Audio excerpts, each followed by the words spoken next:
Hello everybody, here's Anna, also known as Anna everywhere else in the internet.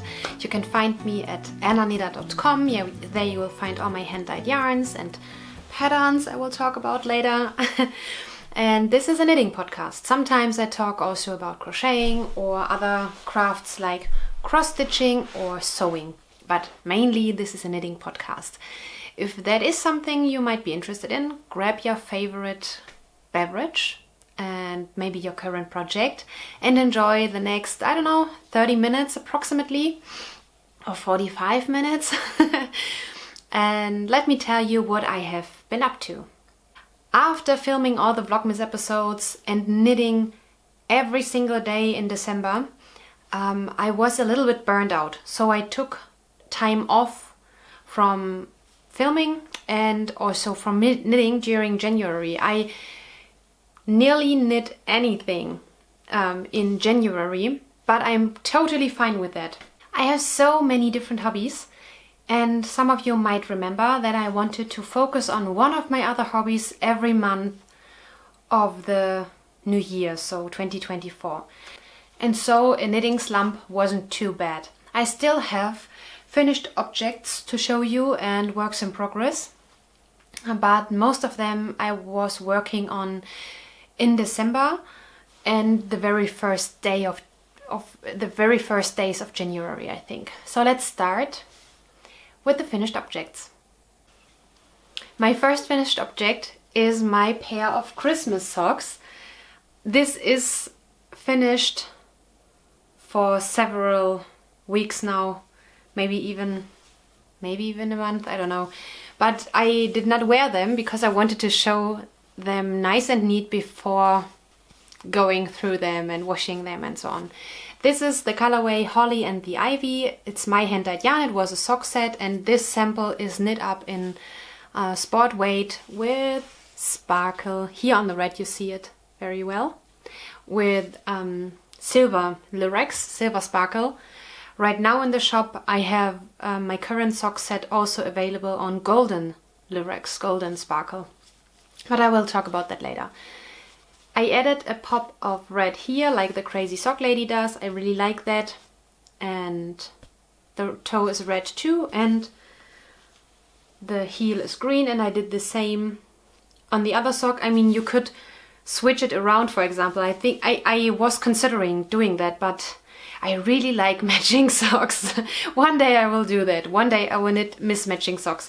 But it would be so cute, maybe for children also, or if you like it, to do it the other way around on the second sock. In my in my sock sets and in my current sock set as well, you get 10 gram of two different colors. So 10 gram of red in this case and 10 gram of green, and that is enough to knit a short row toe and a heel flap and gusset, and add a pop of color here.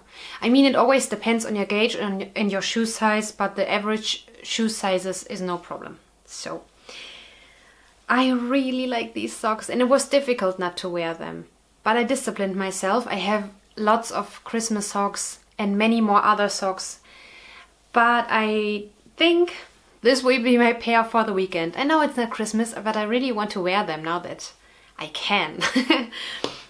And I really like sport weight socks. Not only, and I repeat myself, I'm sounding like a broken record, but not only for house socks. I don't know, many people don't believe me. Maybe you should try. Sport weight socks, or 6-ply yarn, as we call it in German, you can wear these sport weight socks in shoes. I don't know, not in high heels, but you wouldn't wear any socks in high heels, right? You not only boots, you can wear sport shoes if you just quickly go for a walk with the dog and you don't want to dress up completely perfectly and so on.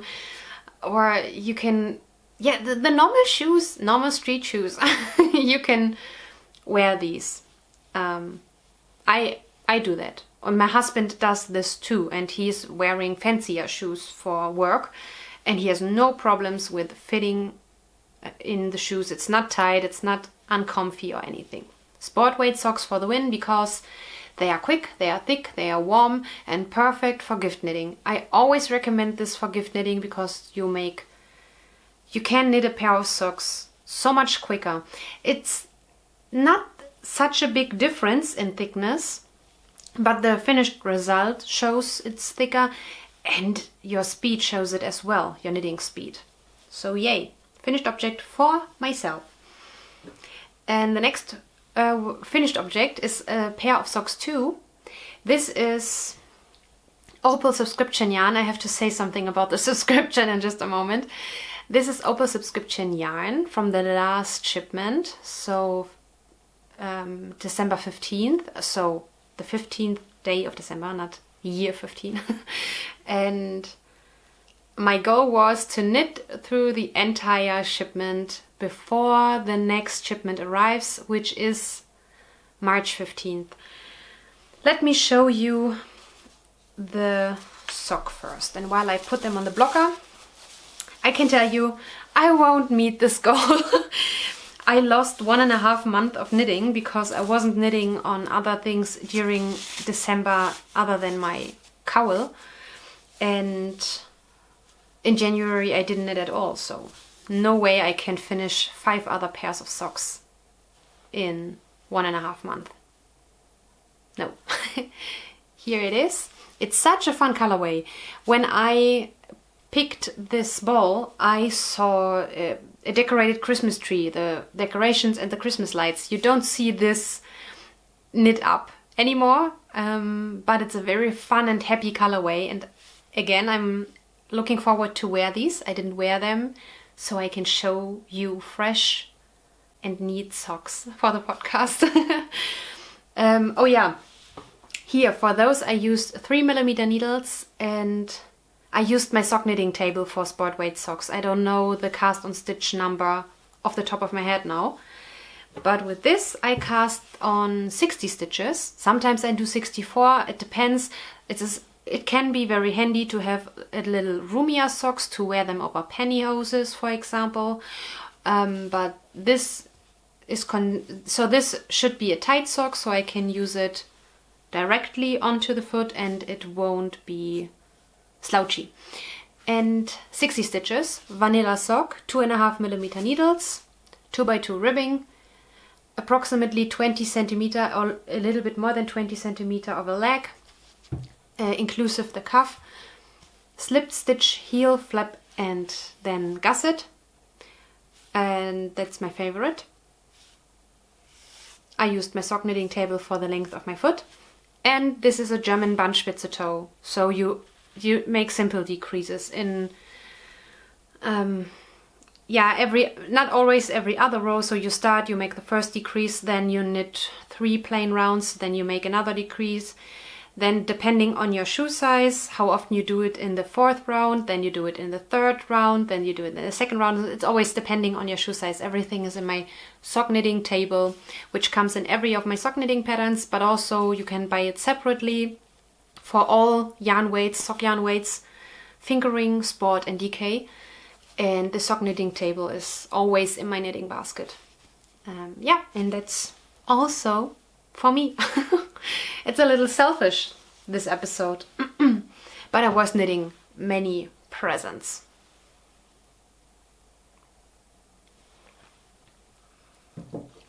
My last finished object is my favorite. It is my Christmas pillow cover. Wait, let me step back a little bit. It is so cozy and fun, and I'm still having this on my couch because it doesn't scream Christmas so much when it is on the sofa and the second pillow next to it. Now I have 2 and my Afghans and so on is it's not in Christmas colors. So wait, let me get this out of the way. This was my November and December project. I prepared the first half of this pillow cover. It has 25 squares on both sides. So here are 25 and here are 25. And so I prepared everything in November to have 25 squares left. And then in December I knitted every day a square leading up to Christmas. sometimes I had to catch up, and I finished. So the knitting was finished on time, but the finishing of this piece, so sewing it together, attaching the buttons you see here, and here is the end, which is not woven in. I did this, I think, in the first week of January, very close to the end of Christmas season. Yeah, I'm still using it, as I said, and I don't see me parting with it very soon, just because there is, you know, knitted fabric is very cozy. I think we all agree on that, otherwise we wouldn't knit. But usually we knit to wear something, a hat, a pullover, a scarf, and so on. But there is something very cozy about a knitted pillow cover. Inside is a normal, now I have to think, I think it's 50 by 50? Yeah, 50 by 50 centimeters. Let me, maybe I know what, this is an inch. Okay, wait. 4 inches are 10 centimeters, right? It must be 20 by 20 inches, if I'm not completely wrong. So in Germany, at least, it's the normal pillow size you get for your sofa, by, for example, at IKEA. The pillows inside are very cheap ones from IKEA. And you can adjust the size by the number of the squares you knit or by the stitches you cast on for the squares. It's a pattern I wrote, it's available on my website. It's very easy, but I wasn't good at coming up with these kind of things before I started writing patterns. And I can understand why people need a pattern for projects like this. That is why most of my patterns, pretty much all of my patterns, are simple. For example, simple stitches, but they look very interesting. But you get all the detailed instructions. You know, as a German, I'm used to, when I started to knit, I was using German instructions. Don't do that. I don't know how they are nowadays, but when I started, they had many abbreviations I didn't understand, so I had to look up every word or every second word. They are very shortly written, so they don't explain everything, they don't explain methods, they don't suggest alternatives to certain methods. It's so difficult. And with that having on my mind, I'm writing my patterns. So some of you can make it up, probably. You see that and say, oh, I can make it. If you're not someone like that and you need instructions for things other people can make up in their head, this pattern is for you.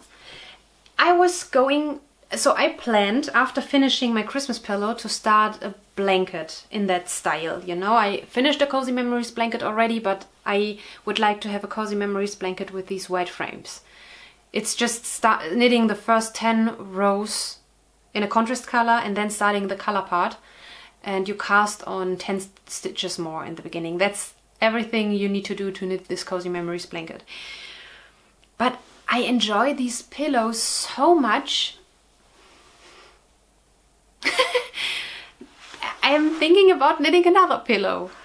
So I usually have 3 pillows on my sofa. And I could knit 2 more, so I can put this away for Christmas. And probably I could knit one, for example, only in green shades, one only in yellow shades, one only in purple shades. Wouldn't that be fun?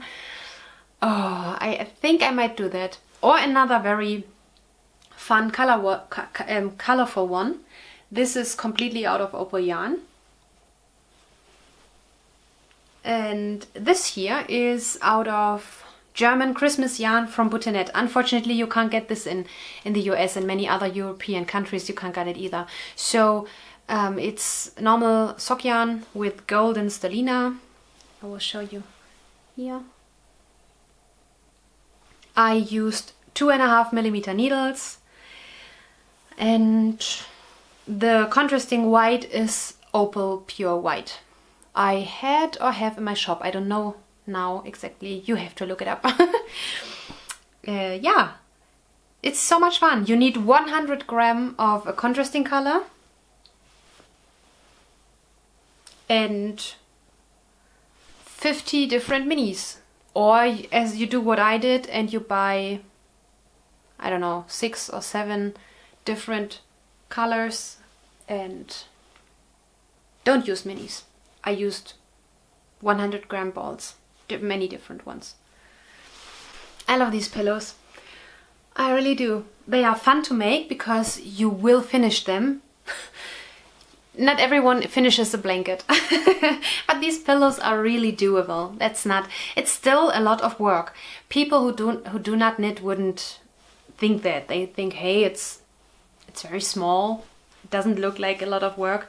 But I need, for these squares, because they have 50 stitches, approximately 45 minutes. If I watch something, for example, TV or so, I think I need 45 minutes. Probably I would need a little bit less if I only concentrated on the knitting, but honestly, who does that? I don't do that very often. I enjoy it sometimes when I do it, but I don't do it very often because there are so many things to watch and to listen to, and even listening to something slows me a little bit down. But that's okay, I'm not a machine. These were my finished object. Oh, and the pattern is called Scrappy Pillow Cover, and you can get it on Ravelry, my website, and on Etsy. And my other finished objects are these tiny little cute swatches. Here is swatch number 1, and it is my current colorway of the month. It's the St. Patrick's Day colorway, and along with that you get in the sock set, and in the sock set these 2 colors. This is very bright in the camera, it's difficult to show you, it's a little bit darker. And this one to go along, so you can knit like socks like this. This is the other colorway. Do you see that? Yeah, that's different. You can knit it in that style, or you decide to pick one of the 2 contrasting colors, for example this one or this one. Woo! And get 2 full skeins to knit. For example, my self-care cowl. This uses up 2 100 gram skeins of yarn, and one can be variegated because the patterns allow it, and one should be semi-solid so you can see the patterns, you know.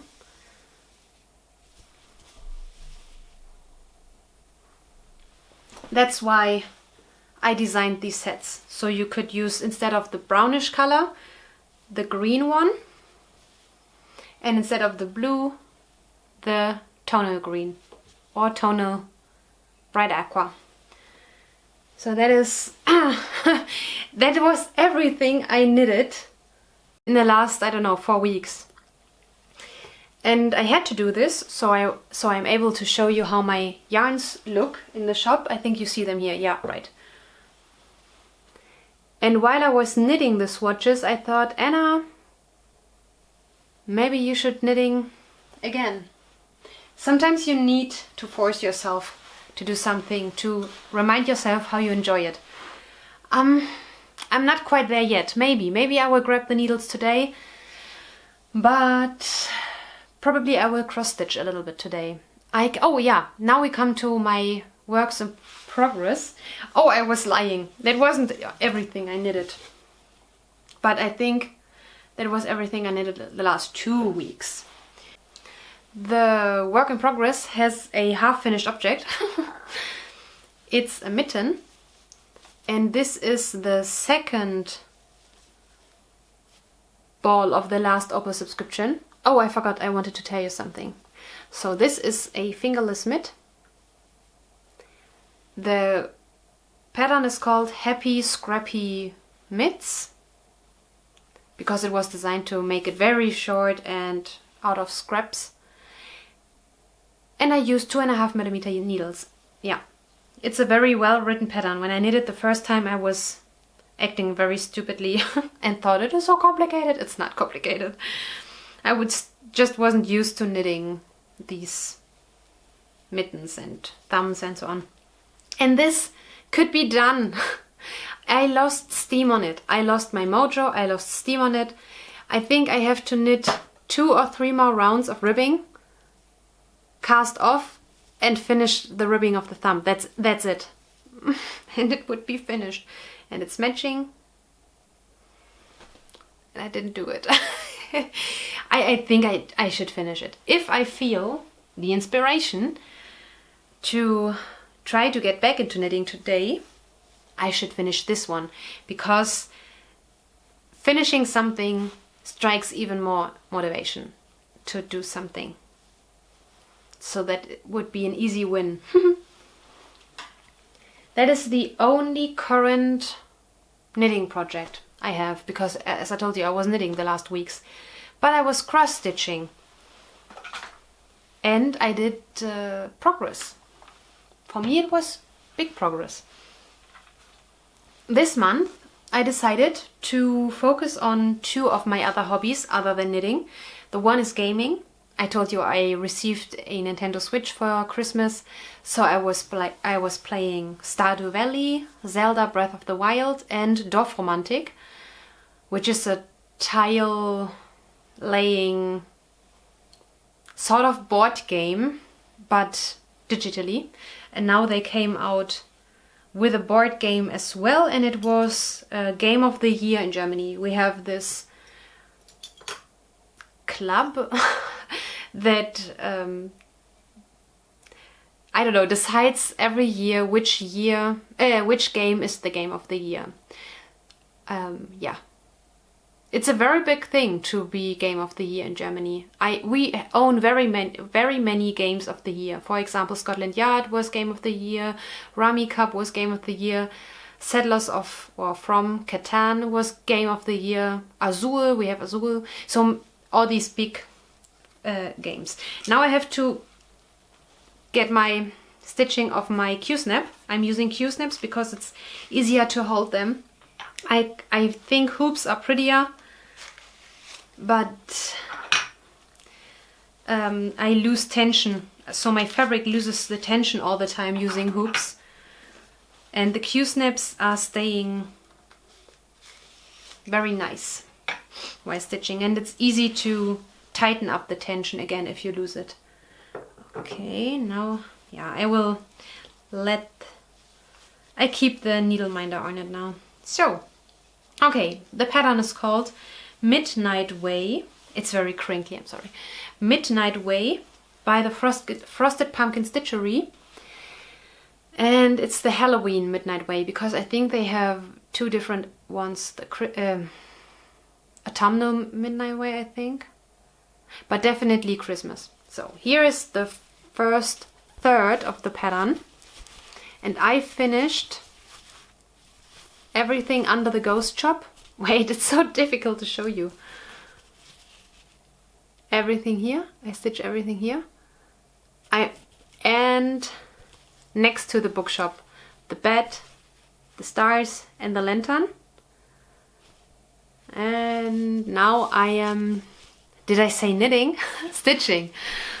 And now I'm stitching the next chop. It's Broomhildas. I think Ghost Riders is already very smart. I love that. These kind of jokes, I like them. This is the shop, and then here will be a bed bakery, I think. I will show you. That's how it looks. I'm right here now, and I will do this, finish everything here, and then go on to this. And I can say that I enjoyed it a lot. And Hannah Hand Makes is a cross-stitch designer and community maker, I would say, in the UK, and I enjoy her podcasts every once in a while, and she started a cross-stitching challenge of 5 days. It's not that the big challenge, but to cross-stitch every day for 10 minutes. It started this week on Monday, so today is Friday, and that helped me a lot, to be honest. I was stitching before this challenge started, but my mojo was going away slightly, and this challenge was very helpful. So I didn't do my today's stitching yet, but I did the first 4 days. I really would like to finish this one. So my goal is to finish at least one of my cross stitches, my projects, this year. It's one of my make 5, I would say. I don't have a make 9 list. And yeah, cross stitching is a nice switch. If you have a knitting slump, what can you do? You can try to force it, or you can try to get into your other hobbies. And I have so many hobbies. So I did cross stitching and gaming this month a lot, and we started to play board games again. I don't know how common board games in the US are, but I can't imagine a more German leisure time activity than board games. It's something you grow up with as a child. Everyone knows it's very good pedagogically, is that a word? So it's very good for children's development and so on, and it's good to learn how to learn to lose a game. It's you're learning strategy and so on. Impulse control. You learn a lot as a child when you play board games, and you are off screen. That wasn't a big deal when I was a child, but for the children today. But in Germany, many grown-ups play board games. Silly ones, party games, co-op games, the very big games like Settlers of Catan and so on, but also smaller things like Carcassonne or so. Yeah, I really like board games. My husband's family loves board games, and my husband and I started to play 1, 2, 3, 4 different games only in January already. So we are playing with his family now. Every month we set up a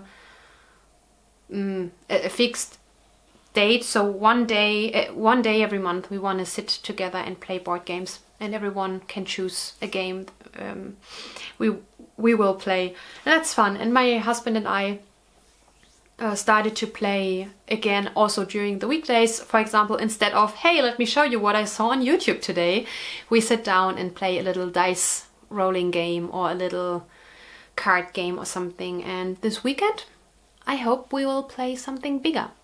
Maybe Azul. That is a very fun game. Or Azul. It's from Azulejos. So I don't know how Azul or Azul. Azulejos. So Azul should be. It's very fun. You collect different patterned and colored tiles, and you have to arrange them in a certain way to earn more points than the other person. It's very easy, but it's very pretty, and it was Game of the Year, I think. I don't know when. It's already a few years ago, maybe 2018, 2019, in that range.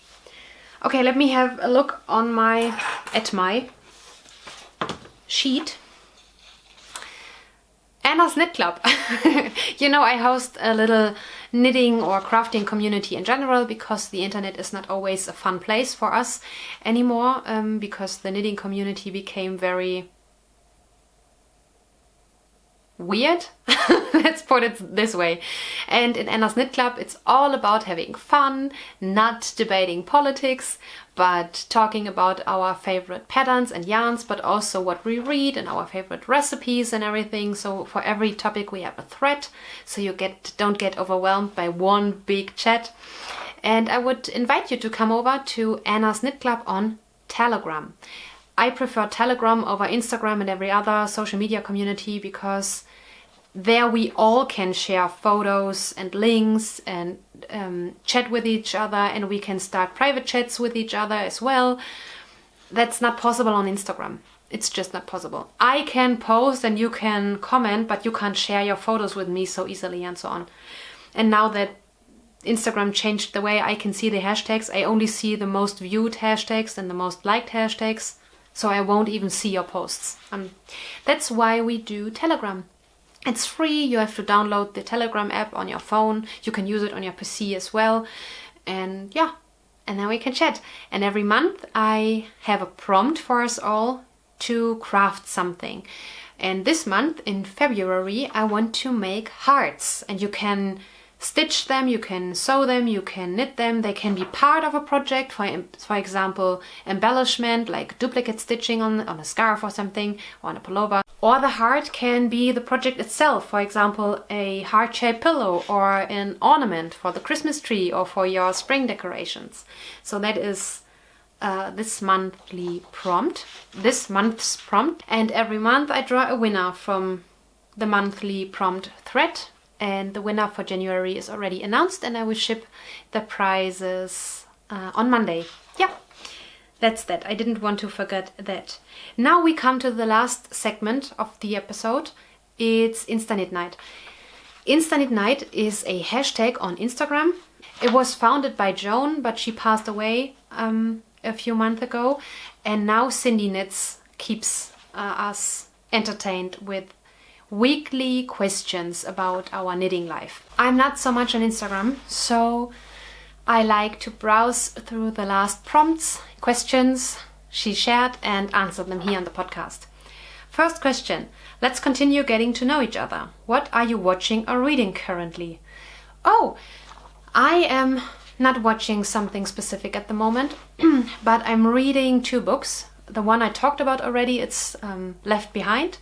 I'm on the second book of the series at the moment, but I talked about it already. At the moment I'm reading the book God Speaks Yiddish, but it's in German, so Gott spricht Yiddish, by Tuvia Tenenbaum, and he is living in New York City and he is a Jew. He grew up in a, if I remember correctly, Orthodox Jewish family. Was it Orthodox or ultra-Orthodox? But the book is about him spending 1 year in Mea Shearim, which is a part of Jerusalem where the ultra-Orthodox Jews live. And Hasidim, I think, is the right name of this group. But in English you say ultra-Orthodox because it's so difficult to pronounce, Hasidim. So the ultra-Orthodox Jews. And it's so lovely how he lives with them. He speaks Yiddish. He is very loving, and it describes this community and the people and their religion and how they live their religion. He views it critically but very lovingly. He has only the best words for them, even though he does not understand many religious talking points and religious approaches to life, because he is not religious. And for me as a religious person, it's so refreshing to see a person who is, I don't know if he's an atheist, but he's not practicing a religion. To see someone like him speaking about a very strict and traditional group of religious people in such a positive way, and that he really tries to understand them rather than judging about them. That does not happen nowadays anymore. And that is a very lovely book. I think I'm halfway through. It's a very thick book. I'm listening to it on Audible, but my husband has this book, so he was reading it and I was listening to it concurrently. And I saw this book. It's so thick. It's filled with very funny and lovely stories out of the religious everyday life of these Jews. And also you learn much about the differences between the groups inside the Hasidim, but also the differences between Orthodox Jews and ultra-Orthodox Jews, and the more liberal people in Jerusalem. It's so interesting. Funny, loving, interesting, and very refreshing. I can definitely recommend God Speaks Yiddish. It should come out in English because, I mean, he is a US citizen, so I don't know why it's only out in German yet. I really don't know. Probably, I don't know. But keep an eye out. Tuvia Tenenbaum, God Speaks Yiddish. Now we come to question number 2. Tell us where you're from and if the area you live is well known for anything. Okay, these are two different things. I'm coming from northern Germany and I'm living in eastern Germany. So tell us where I'm from. Yeah, northern Germany, Lower Saxonia, in a city called Oldenburg I'm from. And it's, what is Oldenburg famous for? I would say Grünkohl. Green cabbage. We eat this weekend. So it's a certain dish with a certain sausage and it's very, very good. It's Hausmannskost, as we say in German. So it's a traditional German kitchen. And this, especially the sausage, you only get in northern Germany. I can't get it here where I live now, unfortunately, so I have to substitute the meat. But the way we make the green cabbage is so good. And what's famous for the area I live in now? Sausages too. Germany, the land of the sausages. Unfortunately, Germany doesn't have many things, or the cities or areas in Germany don't have any more many things we are proud of or we are famous for, because many things are gone since the war. But this area where I am living in is famous for barbecue sausages, Bratwurst. But there's another area in Germany as well, Bavarian city, which is called Nuremberg, and they claim the same. They say our sausages are the best, and the people here say no, only the Thuringian sausages are the best. And I can't make up a difference. I don't taste the difference between these. The one from Bavaria are longer but thinner sausages, and here they are shorter but thicker sausages. I don't see the difference. That's famous. Okay. In general, here this area is famous for the German writers, Schiller, Goethe, Lessing, so the classical German authors, because they lived here, studied here, worked here, have written some of their works here. So yeah, that's that. Number 3. Joan's favorite cake was chocolate with peanut butter icing. Joan is the lady who came up with the idea of Insta Knit Night. So in honor of our friend, tell us, what is your favorite cake or treat for birthdays? My birthday is coming up very soon this month, and I don't know yet if I want to bake for myself or if I let my husband buy a cake for me. My favorite cake. It's so hard to choose one. I really love cheesecake. And especially Russian cheesecake. So it's cheesecake with a chocolate dough inside the cheese cream. That's so good. But is it my favorite? Frankfurter Kranz is. Ooh, this is so good. Oh, that's not easy to get a good one. I make it myself very rarely because many people don't like buttercream. Do you say buttercream in German, in English as well? So Buttercreme. But I love buttercream. I don't care about the calories. What is my favorite cake? I